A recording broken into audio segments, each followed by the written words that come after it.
Ang krisis sa tuktok ng kapangyarihan sa Iran ay pumasok na sa isang eksplosibong yugto. At ngayong Huwebes, ika-23 ng Abril, 2026, ang malinaw na nanggingibabaw ay ang Iran. Nahati sa mga gustong bawasan ng presyon at militar na nais panatilihing tensyonado ang Hormuz.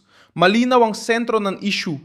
Ipinagtatanggol ni Pangulong Masoud Pezeshkian ang diplomasya para mabawasan ang tensyon sa Washington. Sa kabila naman, patuloy na ipinapatupad ng Revolusyonaryong Gwardiya ang lohika ng lakas sa paglalayag sa mga negosasyon at maging sa mismong mensahe ng rehimen. Iyan ang dahilan kung bakit hindi na lang panlabas ang labanan, na yon isa na rin itong digmaang panloob para sa pamumuno, direksyon at pampulitikang kaligtasan sa loob ng Teheran. Ikukuwento ko na sa iyo lahat ng yan. Pero ngayon, siguradong gugustuhin mong nakasubscribe ka sa channel para manatiling well-informed. Real-time na impormasyon sa pinakamagandang kalidad. Pinatunayan sa pamamahayagang tiwala kay Milson Alves Global. Pinakakitang bahagi ng banggaan ay sa kipot ng Hormuz. Noong Abril 17, inanunsyo ni Kalihim Abbas Arakishi na bukas ang daanan para sa komersyal na barko habang may tigil putukan na nagdulot agad ng reaksyon sa merkado at pag-asa ng ginhawa. Agad sinamahan ng mahigpit na kontrol ang pagbubukas ayon sa mataas na opisyal ng Iran sa Reuters na kailangang ikoordina sa Revolusyonaryong Gwardiya ang anumang pagtawid. Sa praktika, nanggangahulugan nitong bukas ang diplomasya pero nananatili ang susi sa armadong paksyon. Hindi rin lubos pinaniwalaan ng mga kumpanya ng pagpapadala ang pahayag. Maraming barko ang nagtangkang tumawid, ngunit napilitang bumalik dahil sa mga pagdududa tungkol sa mga mina, seguridad at tunay na kalayaan sa pagdaan. Wala pang isang araw, agad binasta ng mahigpit na paksyon ang diplomatikong pahiwatig.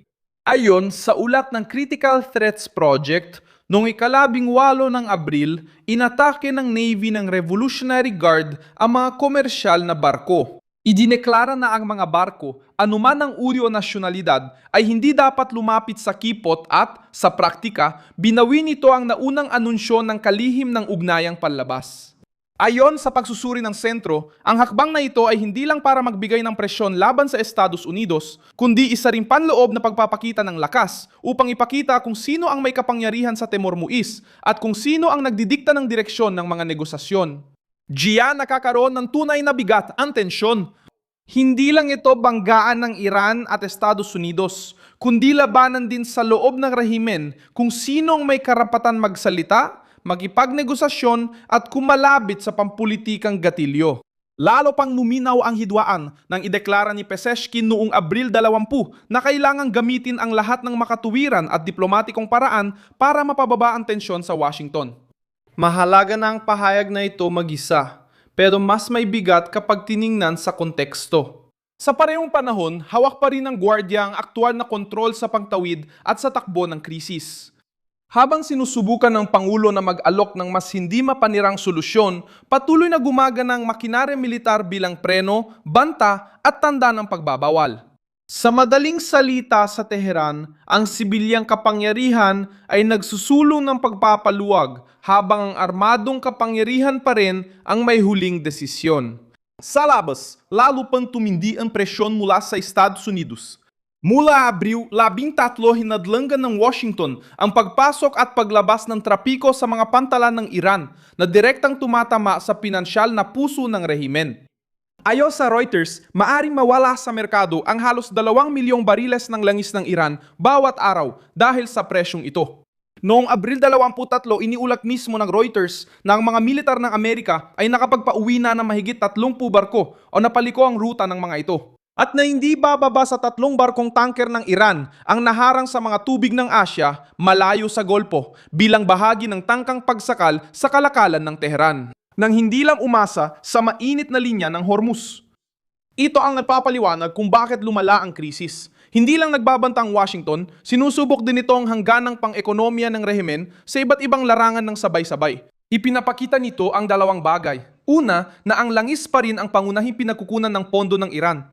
Pangalawa, ang pagpapanatili ng takot at pagharang sa Hormuz ay nakakasama hindi lang sa mga kalaban kundi pati sa Iran dahil nagiging sagabal ang pangunahing rutang pinagkakakitaan nito. Doon nagiging mahalaga sa politika ang paninindigan ni Pezeshkian. Kapag lugmok ang ekonomiya, hirap ang infrastruktura at nakabinbin ng mga pagluluwas, ang pagpapatuloy ng labanan ay mistulang pagsabotahe na sa sarili, hindi na lakas. At ang mas nakakahiya para sa Teheran ay kahit ang mga kaalyado na dati ay nagsisilbing diplomatikong panangga ay nagsimula ng magpilit na muling buksan ang kipot. Noong ika-13 ng Abril, sinabi ng China sa pamamagitan ni Wang Yi na ang pagharang sa Hormuz ay salungat sa interes ng pandaigdigang komunidad.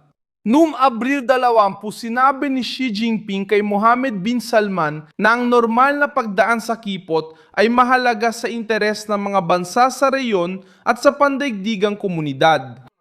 Direkta ang mensahe ng Beijing kahit ginamit ang diplomatikong wika. Lumampas na ang krisis. Mas mahalaga na ngayon ang pandaigdigang kalakalan, enerhiya at katatagan ng rehiyon kaysa sa palabas na paglaban ng Tehran. Kapag sumali ang China, nababawasan ang papel ng Iran kahit sa mga umaasa ng langis mula ron. Sumunod rin ang Moscow sa pagpipigil. Batay sa ulat sa pag-usap ni Sergey Lavrov at Abbas Araghchi, iginit ng Rusya ang pagpapanatili ng tigil putukan at pagpapatuloy ng negosasyon. Habang muling tiniyak ng panid ng Iran ang kahandaang tiyakin ang malayang pagdaan ng mga barkong Ruso sa Hormuz, ang kilos na ito ay nagpapakita ng kanilang intensyon. Ayaw ng Rusya na tuluyang mawala sa kontrol ang koridor pandagat dahil nagpapamahal ito sa krisis, nagpapalaki ng kawalang katatagan at gumugulo sa mga interes sa enerhiya at estratehiya. Ibig sabihin, hindi sinuportahan ng China at Rusya ang ideyang gawing permanenteng eksibisyon ng pinakaradikal na paksyon ng revolusyonaryong gwardiya ang kipot. Mas gusto nilang dalawa ang katiyakan, normal na daloy at negosasyon. Lalo nitong ibinubukod ang mga sektor sa Iran na sinusubukang gawing ganap na sandata ang Hormuz. Kaya nagsisimula ng gumuho ang kwento ng ganap na lakas. Kapag nagsalita ang Pangulo sa diplomasya, inanunsyo ng kalihim ang pagbubukas at nagpapataw ang gwardiya ng koordinasyong militar at pagkatapos ay muling tumitigas, ang mundo ay nakakakita ng hindi matatag na pamumuno. Nakikita ng mundo ang kaguluhan sa sentro ng rehimen. At lalong lumalala ang sitwasyon kapag nagsimulang humingi ang Washington ng nagkakaisang tugon mula sa pamunuan ng Iran. Ipinahayag ng White House noong Abril 22 na gusto ni Donald Trump ng nagkakaisang posisyon mula sa Tehran upang tapusin ang mga pag-aaway. Sa madaling salita, napapansin na mismo ng Estados Unidos na hindi iisa ang tinig ng Iran. At kapag napansin ito ng kalaban, lalo pang tumitindi ang presyon. Sa ganitong sitwasyon, ang alitan ng presidente ng Iran at revolusyonaryong gwardiya ay hindi na lang detalye, kundi sentro na ng krisis. Ayon sa Critical Threats Project, napalakas ng revolusyonaryong gwardiya ang impluensya nila sa tugong militar at sa posisyon ng Iran sa negosasyon. Ito ang dahilan kung bakit bawat pagbubukas ay may kasunod na hadlang, putok na babala o imposibleng kondisyon. Ang Hormuz ay nagsisilbing salamin ng krisis sa Iran na yon. Ang kipot ay nagbubukas at nagsasara na tila sumusunod sa alitan sa Teheran. Kapag sinusubukan ng diplomasya na huminga, humigpit ang kampo ng mga nababahala. Kapag humigpit ang kampo ng mga nababahala, sumisigaw ang ekonomiya. Kapag maingay ang ekonomiya, umihingi ng katiyakan ang China at Rusya. Sa ganitong sitwasyon, kahinaan ang nakikita ng Estados Unidos, hindi lakas. Mas sumisikip ang pagkakabala dahil lumalakas ang pressure kapag humihina ang pagkakaisa.